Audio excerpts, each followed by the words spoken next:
Hey, just want to give a quick little update. Got the subfloor in, which is great. Did it a couple different ways, and I tried the liquid nails way to make a floating floor, and that just didn't work for me. So I ended up using tech screws, wood to sheet metal, and as you can see in the video of the time lapse, the subfloor, the actual framing of it, I'd use the tech screws to give it a full surface because the liquid nails just gave it too much of a gap and wasn't pulling it down how I wanted it.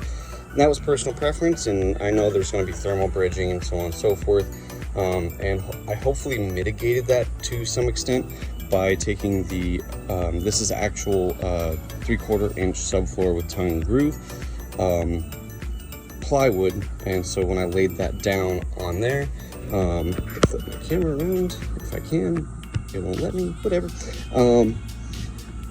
So, and then by doing that, took it and was able to just put the screws in to the subfloor. The reason why I do have some random cuts and stuff along the way, as you can tell, is because the side railings that I had left in, the side railings wouldn't allow me to flop it down, so I just measured and cut. So there's a 1x2 inch down here, and that 1x2 inch it's still screwed into it and keeps it from dipping down. And yes, I am wearing Crocs right now because it is my day off. So yeah, and on the back, this back piece, just rounded the edges to match the back of the bus. I'm sure that'll probably be filled in with a corner at some point, but we'll see. And yeah, so subfloor is finally in. Whereas in the front part of the bus, I haven't done yet because I haven't fully decided how or what I'm going to do with this area. So that'll probably be a last minute thing, throwing it together. I'm not too worried about this. I've liked having the subfloor kind of a hard line right now because it kind of gives me a spot of hey, this is my home, and hey, this is for driving. In my head, that makes sense. So that's the way I'm thinking of it. Solar panels are not on yet, but all the mounts are up on the roof. We've had a lot of rain here in Florida, so I've had a lot of time to go through all this installation, make sure there's no water coming in, make sure there's no leaks. And yeah, so I should be getting ready to do the plywood on the sides here. I did actually go to, there's a housing development being built right up the road, and I stopped by there, found the biggest, most expensive truck, and kind of figured that was the go-to person, and sure enough it was the general contractor of the housing development. Went there and said, hey man, I'm building a school bus into an RV and gonna go travel and blah blah. He said, cool, that's awesome. And you know, I explained my situation, and after explaining the situation, just asked him, said, hey, I see you guys have a lot of wood and stuff that you're throwing away. He said, yeah, and have at it. Anything that's in the dumpsters, so on and so forth, he said, have at it. Now, I would highly recommend getting their permission to save yourself the drama and avoidance, whatever. But most of the time, yes, if it's in the dumpster, they're not using it.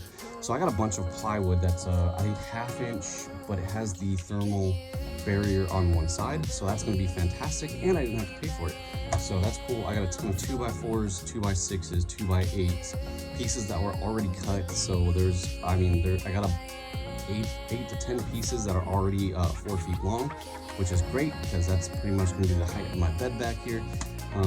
So that's less work I have to do, and it's their scrap. A couple of the boards do have some nails in them. That's not a big deal. I would rather do the extra labor than having to pay for a nice board that's right now ridiculously expensive. So yeah, so you see in the back, I still have no insulation here.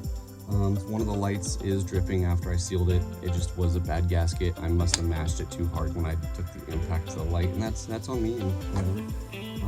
And then yeah, and then I have insulation that is falling because the heat right now is absolutely insane, and a lot of these parts where I used an adhesive to keep it up there, the adhesive is actually melting and turning into a goo.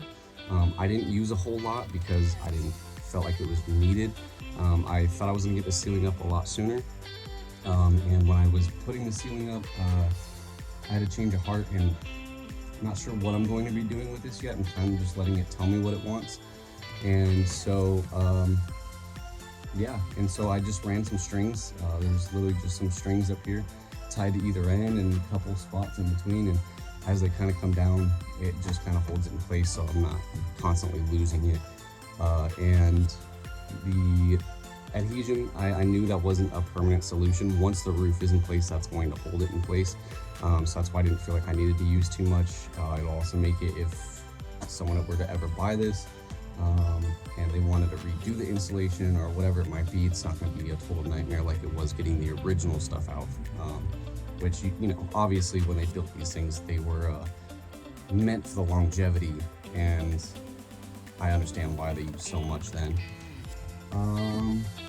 Yeah, other than that, I've had a lot of other issues with the bus, small issues, you know, doing some wiring, and I do avionics for a living, so wiring I'm pretty used to doing, and a couple of weird things that they had done, obviously as a quick repair from their factory.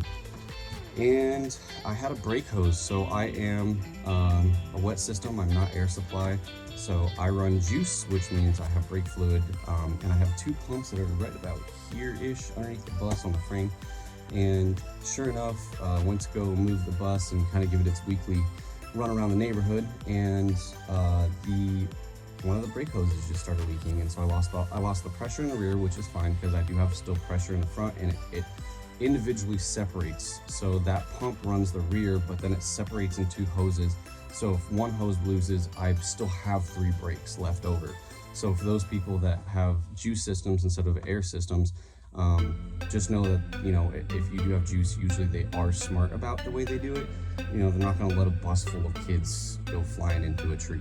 They're going to separate the system and have it. So when I drove around the neighborhood and it was leaking like that, the right rear was not getting any pressure, but the bus stopped perfectly fine still.